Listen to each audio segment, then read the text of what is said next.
Olá a todos, é um prazer estar aqui com vocês hoje, não sei de onde vocês estão nos escutando, seja da estrada, do YouTube, de casa, do trabalho. Hoje é um dia bem especial, porque a gente começa uma iniciativa que a gente já veio pensando faz vários meses, talvez até mais de meses, talvez anos que a gente queria começar, que é ter o podcast próprio das MP. E hoje a gente começa aqui com o Prosas MP, então a ideia é sempre trazer conteúdo, trazer informações para vocês, mas de forma muito leve, de forma casual, e trazendo aqui grandes nomes e pessoas que vão agregar bastante. Hoje aqui acompanhando, montando aqui a bancada das MP, eu estou junto com o João Paulo Zampieri, sócio fundador das MP. Oi, João Vitor. Vai ser bacana a gente começar juntos nessa empreitada. Como você falou, o nosso público pedia para nós, né? Poxa, monta um podcast. Como tem bastante no mercado, a gente relutou bastante. Não, já tem. Mas aí o pessoal pediu, nós falamos, não, então vamos começar com o nosso Prosas MP, algo bastante informal. Então, tô feliz, finalmente chegou o dia, estamos aqui juntos, João Vitor. Não, vai ser super gostoso. E hoje aqui para compor a mesa, a gente trouxe um convidado muito especial, que é o Thiago Salgado. O Thiago que é sócio fundador da Família SA, ele também é conselheiro em múltiplas empresas, ele tem um papel importante dentro do mundo de governança corporativa, junto ao IBGC. Então, Thiago, bem-vindo, vai ser um prazer aí conversar com você, bater um papo aí hoje, nessa manhã de hoje. Que legal, eu fico honrado e muito feliz de participar de um projeto como esse. Acredito demais nesse trabalho de levar informação, provocar reflexões, então estou muito feliz de participar com vocês. Que legal, eu queria falar uma coisa aqui em público, né? Nós não vamos falar sobre isso hoje, mas eu tenho um agradecimento ao Thiago, porque o Thiago foi a pessoa que me motivou a ter uma das melhores experiências da vida, que foi conhecer Israel. E eu devo isso ao Thiago. Quem sabe um dia a gente vem aqui num outro podcast só para falar sobre a experiência de Israel como um polo de tecnologia e inovação global, né? Não é o momento aí para gente discutir Israel. Talvez vai ter que esperar um pouquinho antes de fazer esse podcast. A gente vai ter que esperar um pouquinho, mas estou falando de tecnologia e inovação. E foi o Thiago que motivou a conhecer Israel. Então, tenho uma gratidão muito grande. Mas hoje a gente está aqui para falar das experiências do Thiago e conhecimento do Thiago, uma pessoa que a gente gosta demais, está sempre conosco. E vamos aí, fala um pouquinho para nós, Thiago, da sua vida, da onde você veio, como você chegou até aqui. Vamos lá. Então, assim, eu fico muito feliz de poder falar desse tema, de a gente poder falar de governança, de gestão, porque eu sou um engenheiro agrônomo, sou formado na Exalc, na USP, lá em Piracicaba, e logo que me formei, tomei a decisão de trabalhar na empresa que a minha mãe fundou. Então começa aí um grande desafio, né? De você trabalhar na empresa da sua família, e hoje no agro, em vários segmentos, a gente sabe... Só quem trabalha com a família sabe o tamanho dos desafios que a gente tem.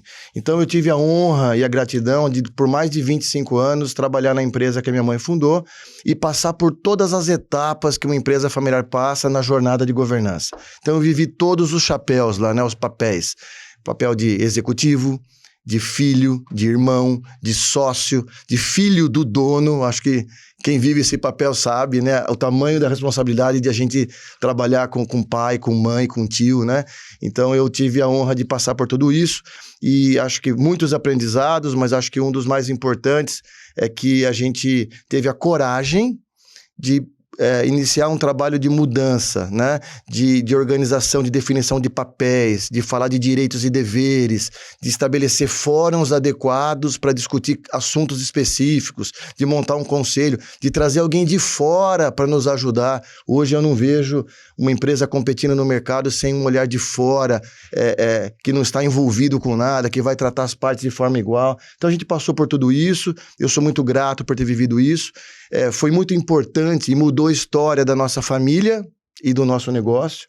E depois de muito tempo, eu saí da operação, eu fui CEO lá há muito tempo, montei a Família SA e hoje eu ajudo outras empresas familiares a passar pelo que nós passamos. Eu acredito demais nisso, então faz parte da minha missão pessoal, então eu sou uma das pessoas que levanta essa bandeira, né? E que tem tudo a ver com a missão de vocês, né? Que é despertar um potencial e transformar o agro. Eu não vejo isso acontecer sem passar por discussões sobre governança, sobre sucessão, sobre gestão, enfim, tem bastante coisa importante aí. Ô, Thiago, muito legal a sua história, né? A gente tem que explorar ela, fatiar ela um pouquinho, porque de você entrar, de você crescer lá, pegar uma empresa familiar e virar uma grande empresa, porque a empresa cresceu muito, trazer um conselho e estruturar a empresa, e você sair e montar a sua, a gente tem que conversar muito. Mas, para a gente ganhar um tempinho aqui, você falou que você saiu hoje e você presta serviço. E você falou de governança corporativa. Olhando o agro de uma esfera, você hoje é conselheiro, você está num polo muito legal, que você está em Piracicaba, então é um hub fantástico. Você tem contato com todo mundo aí, você sempre está conectado com grandes empresas. Se fosse dar uma nota de 0 a 10, é bem capciosa essa pergunta, de 0 a 10... para o Brasil, de maneira geral, não em termos da performance do agro, mas de como as empresas estão estruturadas em termos de governança corporativa, qual seria a sua criticidade? Olha, eu sou um cara otimista e vivo esse mundo da governança desde que a gente começou lá atrás. A gente começou em 2008 na nossa empresa. E naquele momento, quando você falava de governança para mim, era um baque, porque eu pensava assim, governança não é para mim. Governança é para grande empresa, é para empresa de bolsa de valores, empresa listada. Então era muito distante da minha realidade. Então daquele tempo para cá, eu acredito que o tema governança está muito mais presente. A gente conversa mais disso. ESG é um tema que está na pauta de todos os conselhos.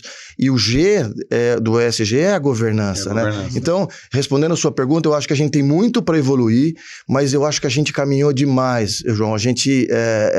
eu vejo como tem um potencial enorme para a gente trabalhar. Eu não vejo hoje uma empresa, seja do agro ou de qualquer segmento, competir nesse novo contexto, nesse ambiente VUCA, nesse mundo que muda cada vez mais rápido, sem estruturar a sua governança. E nós vamos conversar mais, mas governança é uma coisa simples. É a gente combinar as regras do jogo. A boa governança é a que é possível. Eu não posso implementar uma governança de uma Natura, de uma Nestlé, de uma Petrobras dentro da Sanavita, que era a empresa que eu trabalhava. Mas os princípios, as boas práticas, essas a gente tem que olhar. Então a gente pode conversar bastante disso também. Então, respondendo, eu acho assim que evoluímos muito. No agro, eu sou fã do agronegócio, sempre fui um crítico em relação ao que a gente precisava evoluir, mas eu acho que a gente caminhou bastante e esse tema está na mesa. Eu acho que as pessoas estão olhando para isso agora. Não, é importante isso que você está falando, porque no Brasil, quando a gente fala de grandes empresas, né, o pessoal fala, puta, vamos falar JBS no agro. Isso. Vamos falar Nestlé. Mas nós temos que lembrar que só revenda de distribuição no Brasil, revenda. Não estou falando nem das cooperativas, nem dos fundos. Revendas, nós temos, se eu não me engano, são 5.400. Cada revenda é um negócio do agronegócio. Se a gente pegar os produtores, as famílias de produtores, cada família de produtor, que são centenas de milhares, é um negócio do agronegócio, né? Hoje qualquer produtor aí, ele gasta aí uma fortuna no seu negócio. Então, ele tem que ter uma visão empreendedora, né? Ele tem que ter uma gestão. E é disso que você está falando, né? Sim. Com um olhar mais simplista, mas todo mundo tem que ter essa visão de governança. É disso que você está falando. Isso. Eu diria o seguinte, né? Para a gente entrar nessa... Eu gosto muito desse tema. Hoje, infelizmente, se a gente pegar as estatísticas hoje do mercado, isso aqui no Brasil e fora também, somente assim, de cada 10 empresas, 7 empresas não conseguem passar da primeira para a segunda geração. Essas empresas, ou seja, só 30% das empresas conseguem continuar. Né? E quando você olha o porquê disso acontece, não é só por falta de gestão, é por causa de conflito, falta de comunicação, falta de combinar as regras, definição de papéis. Por que eu estou falando isso? Porque quando a gente fala de governança, que eu acho que é um tema importante, começa com uma jornada da gente entender que o que nos trouxe até aqui em relação a como eu fazia as coisas, a gente tem que repensar a partir de agora. Então, combinar as regras do jogo, definir os papéis de cada um.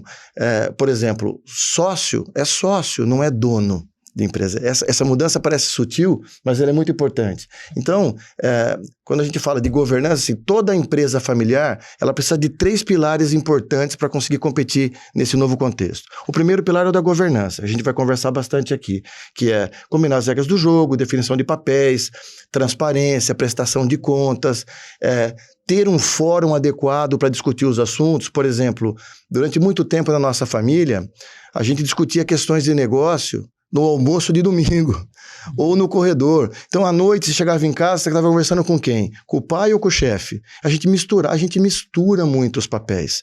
Então, a governança, ela nos traz organização na forma de tomar decisões. E no nosso exemplo, e no que eu recomendo muito, e que foi decisivo para a gente, e que eu acho que é uma peça-chave para qualquer empresa familiar, é ter alguém de fora independente nos ajudando a passar por essa jornada. Eu tive a honra de contar com alguém que veio nos orientar e que não estava envolvido com ninguém da nossa família, que era escutado por todos e que nos ajudou a começar essa jornada. Então esse é um ponto importante que tem mudado muito, não só no agro, mas como em vários segmentos, você começar a ter um fórum, pode ser um conselho consultivo, um comitê executivo, que você traz alguém de fora que vai te falar coisas importantes e vai te ajudar nessa jornada. Eu acho que aqui nós temos que colocar alguns pontos, né?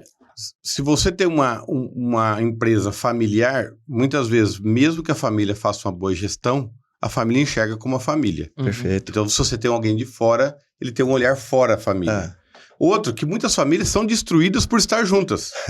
E sempre tem aquele momento que tem a ruptura. Chega mais gente, chega mais gente, chega mais gente. Então, a gente também não pode esquecer disso, né? O outro detalhe importante é que o agro é muito grande no Brasil, mas eu sou conselheiro de empresas e você é conselheiro de empresas, né? Nós sabemos o trabalho que dá ser conselheiro, o desafio que dá ser conselheiro. Mas, em contrapartida, nós sabemos a quantidade de empresas que não têm um conselheiro. Sim. E, assim, é infinita a quantidade de empresas que não têm um conselheiro. E pelo trabalho que dá as que nós somos conselheiros, a gente imagina o que não está acontecendo nas que não têm conselheiro, né? E eu acho que é importante, esse tema é um tema importante. Eu participo muito do IBGC, inclusive é um lugar importante, tem muita informação gratuita lá sobre governança, tem um portal de conhecimento importante. Eu me certifiquei lá, participo de vários grupos de discussão lá no IBGC sobre governança, sobre empresas familiares, né? E uma discussão importante, acho que vale a gente colocar aqui, é que existe uma diferença muito forte entre o que é um conselho de administração e um conselho consultivo. Por que eu falo isso? Porque um conselho consultivo, ele tem um papel importantíssimo na governança para começar essa jornada, e ele tem um papel de trazer uma visão de fora, de trazer recomendações, de trazer contrapontos, de trazer de enxergar e trazer experiência que você não tem naquele mundo que você vive. Eu acho que esse é um ponto importante. Mas, ao mesmo tempo, um conselho consultivo, ele não toma as decisões. A decisão continua com os sócios, né? Ele não tem um poder de deliberar. Ele tem um poder de recomendar, de contrapor, de sugerir. Então, é muito importante que a gente deixe claro isso, né? Que, às vezes, a gente acha que um conselho vai engessar, vai burocratizar ou vai tirar o poder de quem está tomando decisões.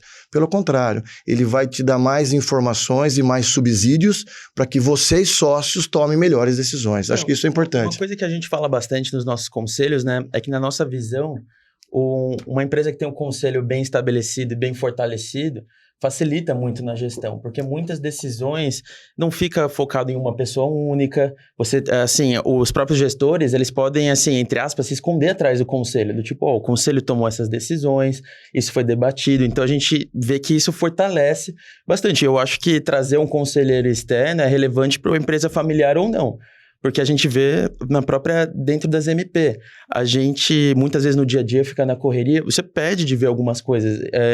Assim, a gente, mesmo estando conectado, conversando com as pessoas, quando você está muito envolvido na operação, você começa a perder perspectiva. Perfeito. Entendeu? Então, às vezes, precisa ver alguém de fora para dar uma chacoalhada, falar, não, isso aqui tá errado. Ou, às vezes, a gente fica muito focado em um caminho único, que às vezes até é um caminho de sucesso, mas é um caminho muito tortuoso, você deixa de ver parceiros. Então, a gente acha bem valioso isso. Eu vejo assim, a gente podia discutir muito aqui, né? Qual que é o papel de um conselho consultivo, né? Então, assim, a primeira coisa é essa, é alguém que vem que não está dentro da sua bolha, é um cara que vem, uma pessoa, uma mulher, um profissional que vem olhando com uma visão de fora e que vai oxigenar um pouco as suas ideias. O segundo ponto é uma pessoa que não tem ligação nenhuma com ninguém lá. É um cara que vai olhar o negócio e não o interesse de um sócio. E acho que isso é muito importante colocar aqui, né? Uma outra coisa importante no conselheiro consultivo é que ele vem e aporta uma rede de contatos enorme para que você possa conversar. Tudo isso eu vivi na pele, né? Quando eu estava como executivo numa empresa que minha mãe fundou, né? Então, acho que e a gente fala de conselho consultivo, parece que é uma coisa, nossa, que complexo. Não é isso. É você ter alguém de fora, elencar dentro da empresa algumas pessoas que vão participar desse conselho e ter uma rotina de reuniões com pautas definidas que você não teria se não tivesse esse cara de fora. E é importante colocar, e agora falando nessa prosa nossa aqui, que às vezes a gente está entre família, né? Você está em casa entre família, a relação é mais informal. Você fala com o pai. Quando tem alguém de fora, você até muda o comportamento, você dá aquela arrumada, né? Você organiza melhor as informações. Quando tem alguém de né? fora, o comportamento nosso da família, da discussão muda, né? Eu acho que isso é importante colocar também. Mas é curioso o que você está trazendo e eu espero que os telespectadores levem bem a sério esse bate-papo, porque acho muito raro ter a chance de uma conversa como essa com uma pessoa tão experiente como você, que viveu, né? Você viveu muitos anos a empresa familiar e agora vive o outro lado como conselheiro, como nós, né? Eu e o João Vitor. Mas eu sinto uma coisa, eu não sei se você passou por isso, Thiago, a quantidade de confusão que o pessoal faz quando você fala de conselheiro, essa questão do administrativo e o consultivo. Quer ver um exemplo, principalmente em cooperativas. Muita gente fala, poxa, a cooperativa poderia ter um conselho. O pessoal, não, tem que mudar estatuto tal, para ter um conselho. Conselho consultivo, você não tem que mudar nada. É você chamar ali a liderança e criar uma agenda aqui uma vez por mês, uma vez cada 2 meses, uma vez cada 3 meses, uma vez cada 15 dias. Perfeito. Você vai ter um cara de fora para conversar com vocês. Perfeito. Uma administração familiar é a mesma coisa. Ele não vai tomar decisão nenhuma, é o que o Thiago comentou. E esse conselheiro, ele não tem o poder de decisão, ele tem o poder de auxiliar a decisão. Se os líderes vão fazer ou não vão fazer, a decisão é da liderança. Perfeito. É incrível, o valor que isso cria para o negócio, e não só para o negócio, né? Para os executivos, para as pessoas que estão dentro da operação, poder ter acesso a um profissional de fora, foi o que eu vivi na pele. Acho que é legal colocar, né? A empresa que eu vivi durante muito tempo chama Sanavita. Essa marca vai crescer cada vez mais. Tivemos agora um evento importante. Ela hoje não faz parte mais, nós não somos mais, né, controladores dessa empresa. A gente acabou vendendo a empresa para um grupo importante. Mas o ponto que eu quero colocar é o seguinte, que nessa jornada nossa de governança, a empresa foi crescendo.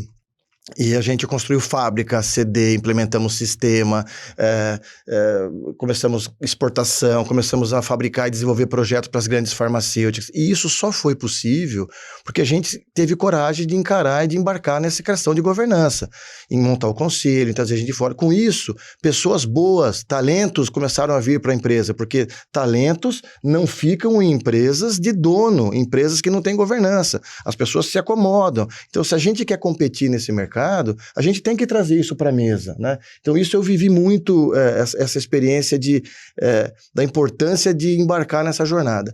E essa jornada, ela implica em mudar um pouco o mindset, de a gente começar a ter novos processos.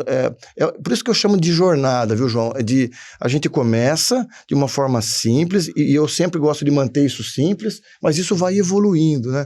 Então, e vai gerando muito valor. Uma coisa importante até para os nossos telespectadores, a gente acabou entrando aqui na questão do conselheiro, né? Mas o tema era governança corporativa. O conselho é um pedaço. É um pedaço, perfeito, pessoal. Dentro da governança, tem muita coisa a se fazer. E quando eu perguntei para o Thiago, ele acabou até dando uma esquivada e ele não respondeu. Eu falei, qual a nota que você dá no Brasil pro quesito como bom a gente está? E eu vou poupar ele dessa resposta, né? E ele disse uma coisa importante, ele disse assim, muito foi feito, não é à toa que o agro é o agro, mas muito tem a se fazer. E a gente tem que lembrar disso, né? Eu vou trazer um exemplo aqui, eu quero que o Thiago continue trabalhando em cima da minha fala. A gente estava discutindo esses dias com alguns clientes, eu e o João Vitor, a questão de expansão. Toda empresa cresce. Toda empresa cresce. Aí você vai analisar os critérios que as empresas estabelecem para crescer. Vou abrir uma filial, ou vou abrir um entreposto, depende se é uma revenda ou uma cooperativa. Ou um fundo de investimento. É uma coisa absurda os critérios que as empresas usam para crescer. Algumas vão com o vento está tocando para o cerrado, vão para o cerrado, mas por que cerrado? Porque o cerrado é cerrado. Outras vão pela empolgação, ouvi dizer que agora é Goiânia, porque a Comigo está lá e está crescendo, então vamos para lá porque a Comigo está lá. E outras têm um critério fantástico. Você vai lá, o cara vai ticando lá, falando, poxa, lá, potencial, eu vou levantar o VPM. Poxa, o valor do potencial do mercado, o cara tem. O mercado é de tanto, lá tem tantos hectares, o mercado é tanto, lá tem tantos competidores, cada competidor é isso. O principal competidor é ciclano, o meu valor competitivo está aqui, é aqui que eu vou concorrer com eles, como que eu vou dar crédito para a área? Aí você fala isso para algumas empresas, a empresa fala, nossa, mas não pensei nisso tudo. Você não pensou nisso tudo? Não pensei. E vai expandindo. Então, quando a gente fala de governança, você vai puxando risquinho. Tem tanta coisa para a gente discutir, né? E, inclusive, alguns pontos que a gente estava até discutindo antes de começar o podcast. A questão de carbono hoje tem que pensar, ESG. Inovação. Diversidade, compliance. E eu queria que você explorasse um pouquinho isso aí. Vamos lá. Então, assim, você trouxe um tema super importante. E geralmente o que acontece no dia a dia? A gente é engolido pelo dia a dia, pelo que nós temos que fazer amanhã, o curto prazo. Isso é um desafio, eu converso com muitos executivos, vivi isso, né? Então, o fato de você ter essa jornada, de você começar realmente a ter um fórum específico, ter essa pessoa de fora, te obriga a colocar na pauta temas que são decisivos para você crescer, ter sucesso e competir. Eu tinha que me preparar para uma reunião quando vinha o conselheiro externo da nossa família. Só de me preparar para conversar com ele, eu já me organizei, eu já crescia. Olha que loucura. Né? Já forçava você ter um pensamento crítico com você mesmo. Comigo mesmo, né? E de trazer, e de buscar temas, de fazer visitas, de conhecer coisas que eu precisava conhecer, que não estava no meu dia a dia, mas seria importantíssimo olhando para frente. E é importante que hoje, a pessoa fala muito de ambidestria, né? A gente tem que fazer o curto prazo, entregar a meta, resultado, tá tudo certo com isso, mas nós temos a obrigação de pensar em continuar, como é que eu vou competir. Por quê? Porque o contexto está mudando, o consumidor é outro, a comunicação é outra. Como é que a gente se prepara para isso? Então, uma parte do nosso tempo, da nossa pauta, tem que bater nesses temas que você colocou. Então, eu acho que só isso aí já é um dos temas, assim, chaves. E eu queria voltar também numa questão que eu falei no começo, mas acho que vale explicar, é que quando eu olho assim e falo que 7 em cada 10 empresas não conseguem e 3 conseguem, quando eu faço um estudo, isso não é nada formal, é uma experiência minha, né? Mas eu vejo que tem 3 pilares que são o porquê que as empresas, as 30% que conseguem, o que elas fazem que dá certo? Elas têm o pilar da governança, que nós falamos aqui, elas têm um pilar de direcionamento estratégico, você abordou isso agora, que é qual é a direção que a gente vai, o que vai mudar, como é que a gente se prepara para o que vai acontecer, onde que eu estou, para onde que eu vou. Então, ela tem uma discussão boa e um conselho tem um papel fundamental para nos ajudar com isso, envolver os executivos e a equipe, né? E depois tem um pilar que é o mais clássico, que é o pilar de gestão, né? Como é que eu organizo pessoas e processos para atingir essa direção. Então, quando a gente fala de expansão, de direcionamento, um dos temas que estão que é assim, muito pauta em reuniões de conselho e que está no dia a dia das empresas que eu estou atuando é a questão de pessoas, né? Porque como é que eu preparo essas pessoas, como é que eu trago as pessoas adequadas para poder jogar esse jogo? Então, tudo isso passa por uma boa governança, passa por eu ter esses fóruns adequados para poder discutir esses temas, né? Você está falando de pessoas, eu estou pensando o que aconteceu esse ano. A gente veio até 22 numa coisa fantástica, né? O agro crescendo, e todo mundo ganhando dinheiro, uma empolgação, e contrata um monte de gente. Tem alguns profissionais aí que atingiram as metas sem muito esforço, né? As empresas duplicando de tamanho, que maravilha. E 23 foi tiro, porrada e bomba. Caíram alguns presidentes, eu nunca vi. Difícil, hein? Setembro, outubro, novembro, caíram presidente para todo lado.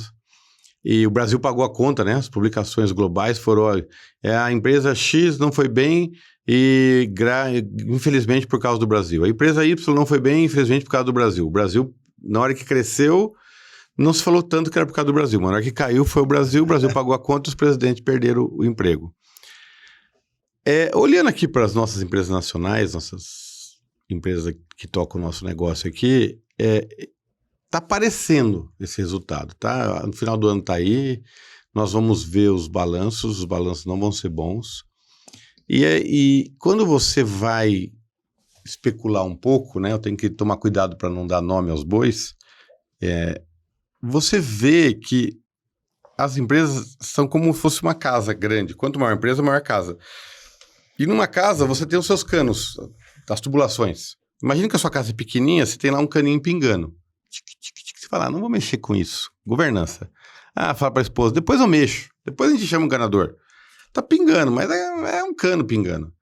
Uma empresa vai ficando grande e vai ficando vários canos pingando. Aí, cara, o agro tá fantástico, deixa os canos pingando. Num ano como esse, aquela somatória de cano pingando fez falta. Agora, no final do ano, tá fazendo falta.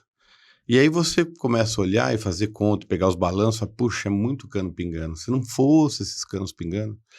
Então você vai vendo o seguinte, essa questão de governança, a somatória de probleminhas que foram ficando, agora incomoda.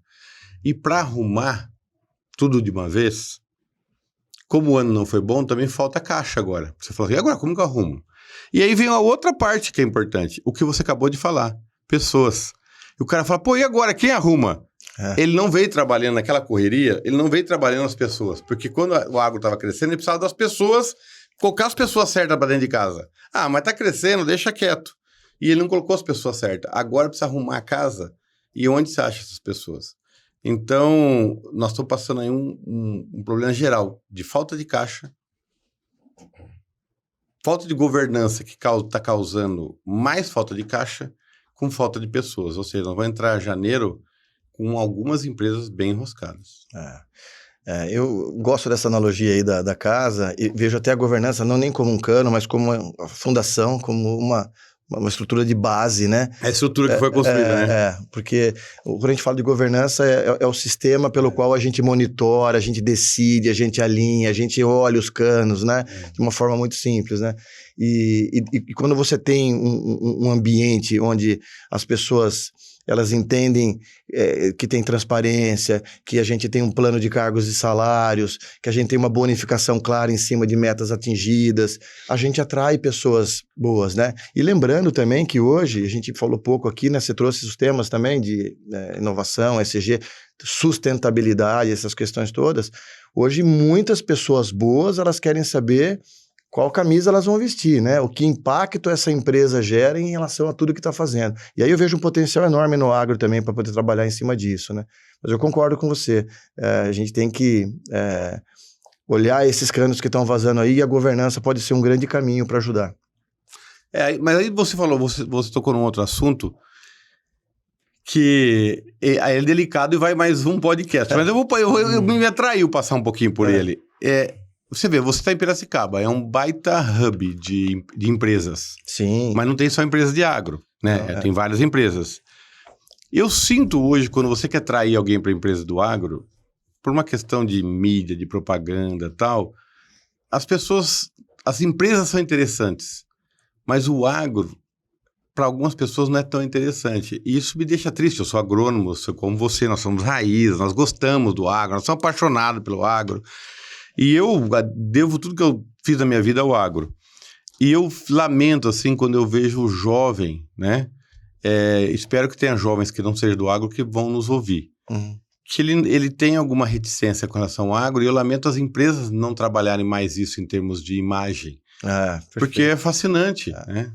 Bom, olha, bom, de novo, né? Eu sou um otimista nesse tema também. Eu acho que o agro evoluiu muito. Eu acho que a gente tem uma culpa nisso, porque a nossa narrativa nunca foi tão boa, a narrativa de contar verdadeiramente o que se faz. Tem muita coisa boa que a gente Por muito entrega. tempo as empresas não se preocuparam com isso, né? Isso, na verdade, é uma realidade.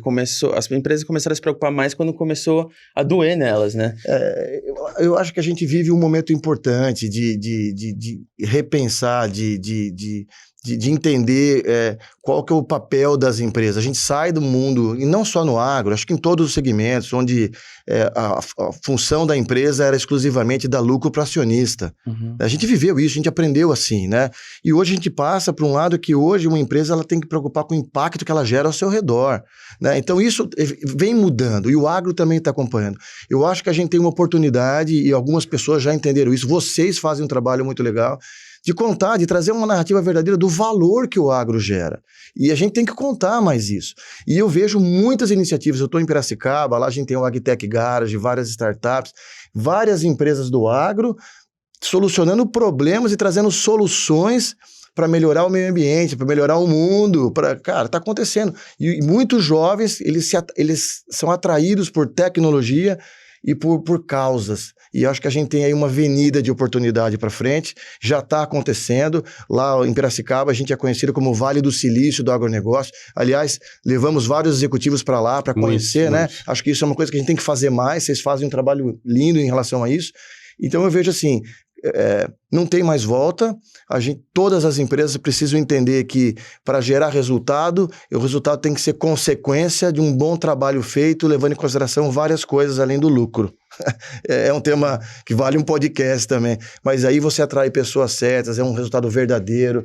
Eu lembro que a gente conversava no nosso conselho lá na Sanavita, que a gente tinha que ser uma empresa desejada, admirada, né? E que tinha que ser muito difícil entrar na empresa, e muito difícil de sair. Olha que loucura, né? Muito difícil para você entrar, você tem que ter os valores e tudo mais, e depois que você entra, você não quer sair, você quer ficar e quer ajudar a construir, né? Então eu acho que o agro tem uma avenida de oportunidade pela frente. Concordo, acho bacana isso também. E falando desses jovens e tal, vamos voltar a um tema que você conhece muito, você é campeão nisso, que é a sucessão familiar. Poxa. Hoje a gente sente assim... Vou até passar uma estatística aqui para o nosso pessoal, de acordo com a KNTech, uma pesquisa que saiu agora, acabou de sair, mais ou menos, vou arredondar o número, mais ou menos 50% dos decisores no Brasil têm menos de 40 anos. Então, olha só, 50% menos de 40 anos significa que aquelas empresas que colocam no folder, aquela imagem do agricultor antigão, com enxadinha nas costas. Jornalzinho impresso. Acabou. Acabou, não que não exista, temos que respeitar tal, mas hoje mudou muito. Como você vê e como você está trabalhando isso, a questão dessa nova geração chegando e os conflitos que eles estão vivendo? Legal. Poxa, eu sou apaixonado por esse tema, eu acho que é um tema que a gente tem que trazer para a discussão, e eu queria começar já não polemizando, né, mas dizendo que eu odeio o termo sucessão. Uhum. Eu acho que é um termo errado, é um termo equivocado, ele é mal entendido, vamos dizer assim, né? Porque sucessão parece que acabou, que é o fim. É seu fim, chegou outro. Que quem tá lá já não serve mais. Então, assim, tem fundadores que até arrepiam na hora que você fala da palavra sucessão, né? E pelo contrário, sucessão tem que ser entendido como continuidade, como estratégia. Como é que eu honro, agradeço, valorizo quem trouxe tudo até aqui. Como é que eu admiro essa história, aprendo com quem fez tudo isso, mas ao mesmo tempo a gente se abre para poder falar de inovação, de novos modelos de negócio, de continuidade, de evolução. Então, as empresas de sucesso são as empresas que entendem que precisam pensar em parceria entre as gerações. Como é que eu trago essa inovação, como é que eu junto com a experiência, como é que eu aproveito todo o know-how e conhecimento de quem está lá. E eu falo muito hoje, eu tenho muito... no meu trabalho, né, falo muito com fundadores e falo muito com as novas gerações, né? E tem algumas empresas que já entenderam que se elas não cuidarem dos filhos dos principais clientes, elas não vão ter cliente. Uhum. Olha que loucura. Eu estou falando de cooperativas, né? Eu faço parte do conselho de cooperativas também, e um dos grandes desafios nossos é como é que a gente traz os filhos dos cooperados para se relacionarem conosco como os pais se relacionavam. Aí eu pergunto, a gente está conversando com essa geração de que forma? E aí, às vezes, eu vejo que é da mesma forma que a gente conversava 40 anos atrás. Né? Então, será que a gente também não tem que repensar e tem que criar um ambiente que seja interessante, que seja, que atraia, que desperte nessas novas gerações. O que esses caras valorizam, né? Então, eu faço parte hoje, por exemplo, sou vice-presidente do conselho do Cicobi Cocre, Cooperativa de Crédito. Estou aprendendo muito, adoro a questão de cooperativa, os valores do cooperativismo me picaram, eu estou aprendendo muito. E um dos pontos que a gente discute lá é como essas novas gerações enxergam e valorizam uma instituição financeira. O que eles vão querer? O que está acontecendo com as fintechs hoje? O que isso vai impactar o nosso negócio? Isso é tema de conselho. Mas isso serve para qualquer outro negócio, né? Então, voltando aqui na questão da sucessão, eu acho que, em primeiro ponto, é estratégico a gente pensar em sucessão e continuidade. A gente tem que ter isso na nossa pauta. E a sucessão não é só do dono, do fundador, a sucessão é nos principais cargos, a sucessão é no conselho, a sucessão se eu não estiver aqui, o que acontece com esse negócio? O negócio, a marca, ela tem que ser maior que o indivíduo. Essa é a minha opinião, né? Então, dentro do trabalho de um bom líder, ele tem que estar olhando e tem que estar colocando para os seus principais executivos como é que esses executivos estão trabalhando a sua própria sucessão, né? Então, esse é um tema que eu gosto muito. Eu acho que você trouxe 2 pontos bem importantes. O primeiro ponto é o seguinte, é uma continuidade. Continuidade. E seria muito egoísmo a pessoa desejar e querer o bem daquela empresa só enquanto ele estiver vivo, ou estiver ali. Seria muito egoísmo. E o segundo ponto é que também sentem trazer para a mesa a questão da responsabilidade. Perfeito. Eu disse pro presidente de uma cooperativa há um tempo atrás, eu falei assim, eu sou cooperado da cooperativa. Eu não queria usar desse argumento, falei para ele, mas vou usar. Tá bom, você faz um belo trabalho. A cooperativa te adora. Mas se amanhã você tem uma Covid e venha a falecer, quem é o presidente? Nós vamos estar à mercê de um vento. Quem está preparado para isso? De um vento. E se alguém chegar lá e falar, agora vamos escolher alguém. Né? Então, o que acontece? Essas discussões, elas, é uma questão de responsabilidade. Né? De responsabilidade. Você ter uma cooperativa com um bom conselho, você ter uma cooperativa com um bom vice. Muitas vezes tem cooperativas com bons vices, tem cooperativa que o vice faz parte da chapa, né? Então, tem os dois. Tem gente com bons vices, não vou criticar não. Tem cooperativa que não. Tem cooperativa preparando já os sucessores, tem cooperativa não preparando. Tem presidente que não quer discutir isso. Tem presidente que quer... Tem pai preparando os filhos, tem pai não preparando os filhos. Perfeito. Tem revenda que o dono acha que ele não vai morrer nunca, ou que ele não vai, que ele é eterno, que ele vai ficar lá para sempre. Então, em todos os segmentos, hoje tem gente preocupada e tem gente não preocupada. E a continuidade do negócio depende da qualidade da preocupação dele, né? Sem dúvida.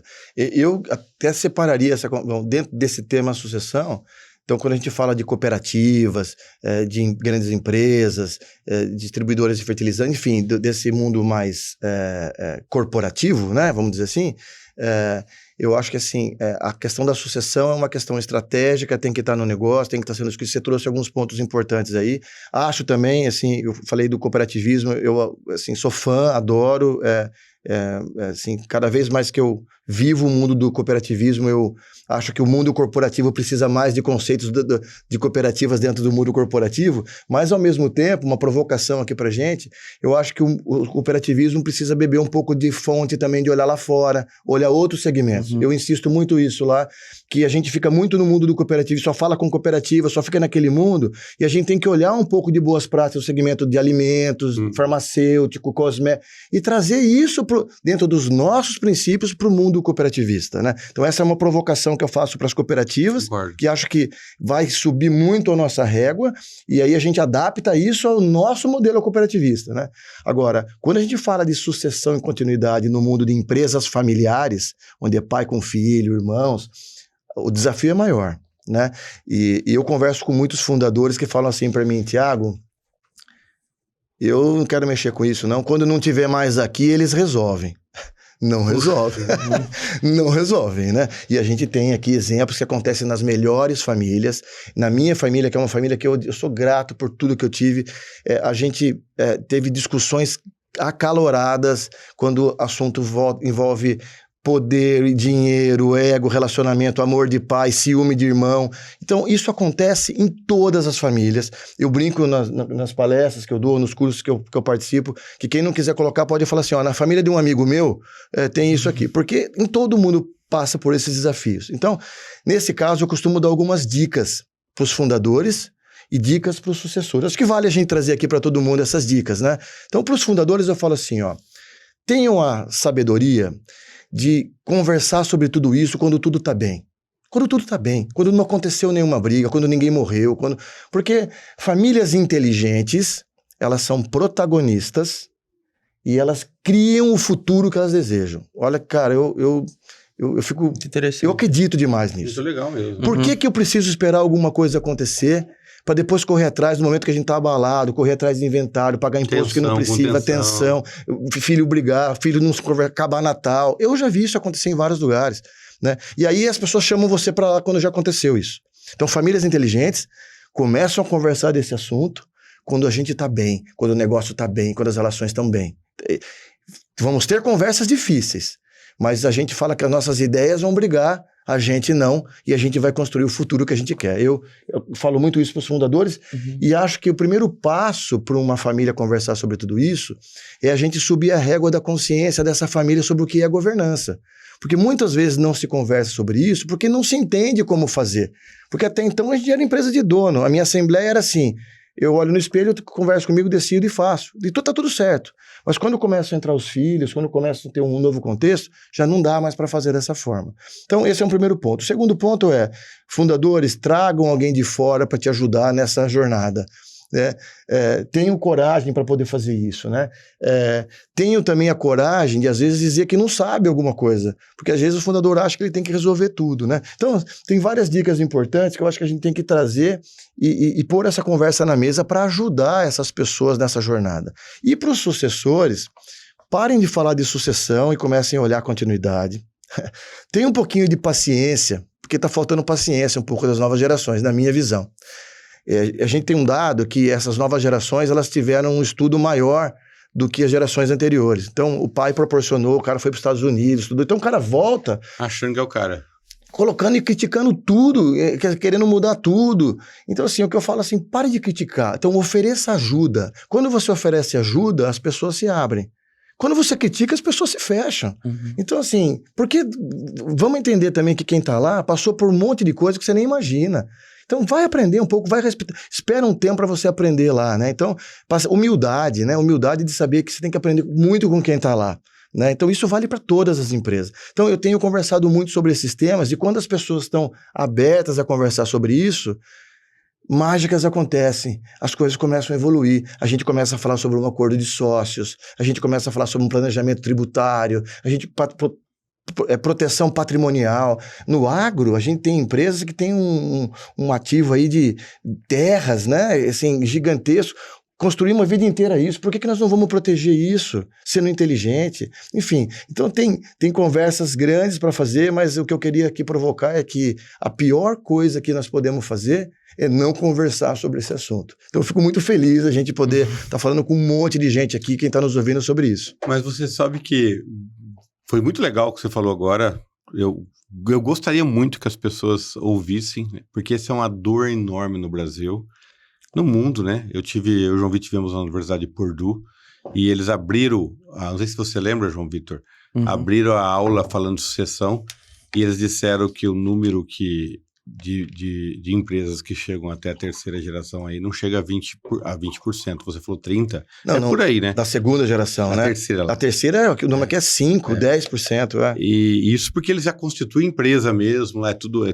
ele já vem a propriedade como uma empresa, tem Prolabore, essa parte facilita. É bem mais organizado, mas toda outra parte de organização, de comunicação, das relações familiares, de mindset, eu não acho que eles estão na nossa frente, não.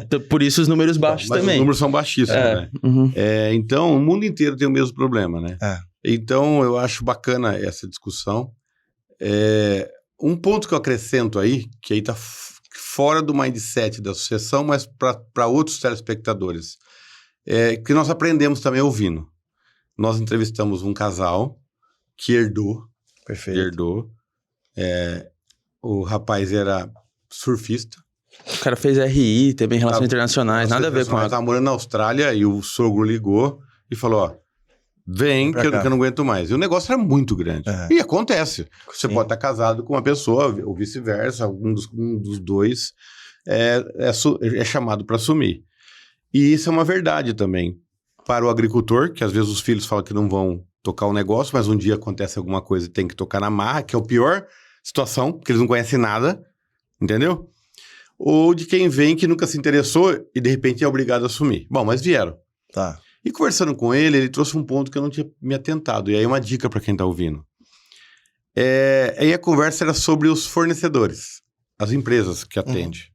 E nós perguntamos assim, qual era a maior dor dele? E ele falou, eu vim da Austrália, é brasileiro, mas veio da Austrália. Não sabia nada. Hoje o que eu tenho mais sentimento é gratidão aos fornecedores que vieram e entenderam que eu não sabia nada, que eu e meu sogro a gente não estava se entendendo, que eu estava tendo um conflito violento dentro da fazenda com a minha esposa, com o meu sogro no começo. E os caras chegaram, me deram o ombro, me ajudaram e falaram, peraí, eu vou te ajudar nisso daqui. Vou te ensinar. Vou te ensinar. Então, muitas vezes para os fornecedores também, entender que o processo de sucessão ou de... Você usou a expressão, como que é? De... Continuidade. Legal. Existe dor naquela propriedade. Sem dúvida. E o fornecedor, ele chega lá e fala assim, eu vim vender uma caneca. Isso, se o cara não tiver um olho clínico, muitas vezes a dor ali é grande e a pessoa está precisando de alguém que vai tentar sentar ali, conversar, entender, mostrar um caminho. Então é uma dica para quem é fornecedor. Porque o cara chega lá, fala da caneca e vai embora. Ele não sabe que ali tem um problema muito sério, entendeu? João, cara, você levantou um ponto super importante. Aliás, dois, né? Vamos começar primeiro por esse. Eu tenho visto fornecedores hoje indo além. Fornecedores estruturando programas... Exatamente. Programas oferecendo isso para os seus principais clientes para tocar nesses pontos, para poder ajudar nisso, antes de acontecer esses problemas. Então, eu acho isso incrível. É um caminho. É um caminho que vale a pena a gente conversar. Eu acho que vocês têm assim, uma missão grande também. E exemplos, assim, fornecedores de diversos segmentos. Eu tenho visto e tenho feito programas para gerentes de banco, olha lá, gerentes de banco, para poderem ajudar e serem porta-voz para ajudar os clientes dentro desse tema. Por quê? Porque um cliente do banco que tem boa governança tem menos risco. É lógico assim. Óbvio, é óbvio. É matemático. Isso é importante. E um outro ponto que você trouxe, que também é um tema que vale a gente trazer aqui para todos, é essa questão de que, às vezes, eu tenho um filho médico, um arquiteto, um surfista, um teatro, e que não tem interesse no negócio. E tá tudo bem, cara. A gente tem que conversar. O problema é não conversar sobre isso. Então... uma coisa é trazer para o negócio, a outra coisa é preparar para ser um futuro acionista e não necessariamente estar no negócio. Também tem isso. Isso é super importante. E os dois, o cara tem que saber se comportar com porque isso. Você colocar uma pessoa que tem que vir para um negócio porque é obrigação, porque foi chamada e ela não quer fazer isso, é uma tristeza para a vida dessa pessoa e é um desastre para o negócio. Né? Então eu tenho conversado abertamente assim, vamos conversar o que é ser um futuro acionista e você que sendo acionista futuro você tem que estar preparado para entender qual que é o seu papel. E se você for candidato e tiver as competências para estar no negócio, vamos te preparar para isso antes de acontecer alguma coisa. Esse sistema tem que estar na mesa. Por isso que eu sou fã de educação, de treinamento, de aumentar a consciência, de fazer esse tipo de comunicação que você está fazendo hoje aqui, porque isso sobe a régua da conversa. Então, assim, vejo isso como um grande valor para quem entende e começa a pôr em prática isso. Então, você sabe que me ocorreu um fato, né? A Corteva, uma multinacional, que é cliente nosso, uma grande empresa, pediu um trabalho nosso. Olha esse fato como é pitoresco. E esse trabalho, a gente está preparando um trabalho para a nova geração, junto com a Corteva. E nesse trabalho, nós trouxemos todos os gerentes técnicos de cooperativas. E você começa a elocubrar. O que a nova geração precisa? Não precisa, não precisa. Então, a Corteva está preocupada com a nova geração. E as cooperativas também. Os gerentes vieram desenhando. Aí nós tivemos uma ideia. Vamos fazer o seguinte, vamos convidar novos cooperados para vir junto e participar das discussões. Então, nós trouxemos 6 novos cooperados, novinhos, gente de 22, 25, 27, e participaram 3 dias. E era um seminário, vinha pesquisas, debates, as cooperativas mostravam o que elas estavam fazendo, e vão para cá, vão para lá. No final, né, nós perguntamos para os jovens, e aí? Vocês participaram com os caras, com os gerentes técnicos de todas as cooperativas. Tinha 33 cooperativas, as maiores do Brasil estavam lá. E a conclusão de vocês? Legal. Sabe qual foi a resposta deles? Eles falaram assim, sabe o que eu estou vendo? Vocês estão preocupados aqui em inovação, tecnologia, trazer site, aplicativo. O que a gente mais queria foi o que a gente viu aqui. Que vocês estão preocupados conosco e que vocês realmente se importam conosco. Ouvir. E que cooperativa é mais do que a gente imaginava. Ah, poxa. Foi de arrepiar. Foi de arrepiar. Sabe? Legal isso. E aí nós entendemos como a comunicação, às vezes, com a nova geração também, tem uma distância. A gente tenta imaginar o que eles imaginam. Né? E eles falaram assim, ó, essas questões de tecnologia é muito importante, mas não é o mais importante. Legal. Você trouxe... Comunicação também é um tema de um podcast para vocês. É outro podcast. Esse problema dura assim mesmo. A gente vai puxando aqui. Meu Deus, Mas eu queria trazer um exemplo, que você falou aí dos jovens, assim, a Coplacana, que é fiz vários trabalhos lá, você é um cara que está super envolvido com a Coplacana, admiro demais o trabalho que o pessoal faz lá. A Coplacana criou um núcleo jovem. É um sensacional trabalho. É muito legal o projeto deles lá. Eu várias vezes, eu falo molecada no bom sentido, as novas gerações fazendo o quê? Dentro de uma cooperativa, tendo um espaço para conversar, para trazer temas, para conversar com os mais velhos, para entender o que é cooperativa. Então, assim, dá para a gente fazer, dá para a gente criar um ambiente para conectar com as gerações, para dar espaço para a gente ouvir. Né? E uma coisa bacana da Coplacana, que eu achei uma sacada legal, a Coplacana fez o núcleo jovem, quase todas as cooperativas têm o núcleo jovem. É importante isso. A questão é o como, né? Porque muitas vezes a diretoria delega lá, fala, vai alguém lá, faz o núcleo jovem. Cuidado, senhoras cooperativas, atenção, tarja preta, cuidado, o problema, os jovens disseram para nós, cuidado com a comunicação. Perfeito. Às vezes põe um núcleo jovem lá e os caras vão falar, princípio de cooperativa, o cara já começa a bocejar. Lá na Inglaterra, em 1700 e tanto. Cuidado.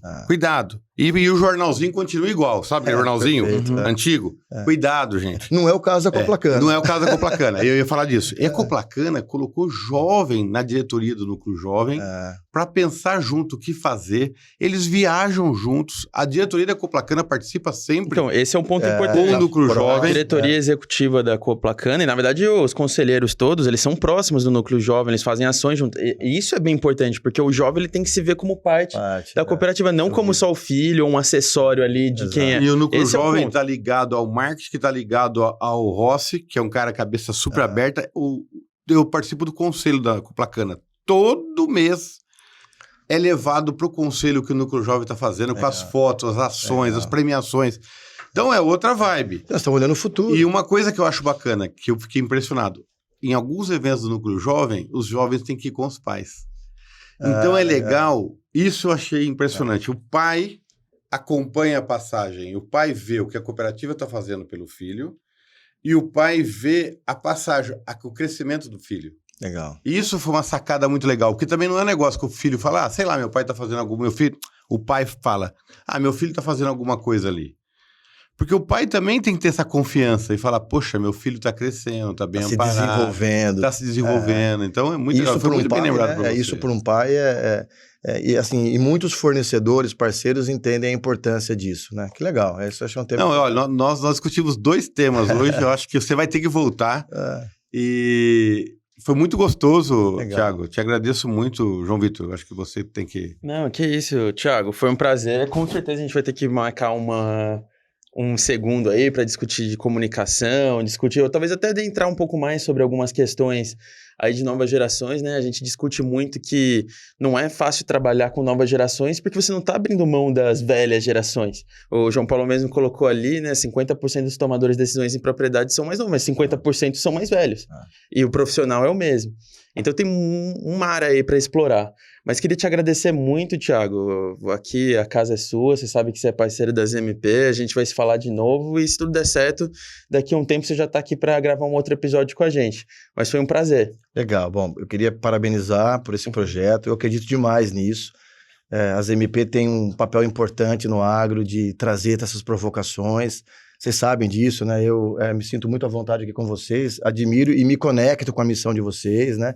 Fiquei muito feliz hoje de ser convidado a participar desse papo e de poder levantar uma bandeira que eu vivi, que eu acredito e que hoje eu faço questão de dedicar tempo, energia, porque para competir nesse novo contexto, nós vamos ter que falar desses temas, né? Então, assim, parabéns por vocês estarem trazendo isso. Tenho certeza que isso, no mínimo, provocou algumas pessoas e eu acho que não para por aqui, né? Eu acho que aqui é uma provocação. Agora, cabe a cada um de nós acender uma luz nas coisas que estão naquele caninho que está vazando mais e, assim, intenção sem ação não adianta nada. A gente tem que começar... Exatamente. E aí, o que a gente tem que fazer? Buscar mais informação, trazer mais coisas, e acho que a própria ZMP pode também pensar em como trazer mais esses conteúdos, porque vocês estão em contato com muita gente e vocês sabem essas dores que acontecem no dia a dia, né? Então, super obrigado aí pelo convite. É uma honra participar com vocês aqui. Que isso, foi super gostoso.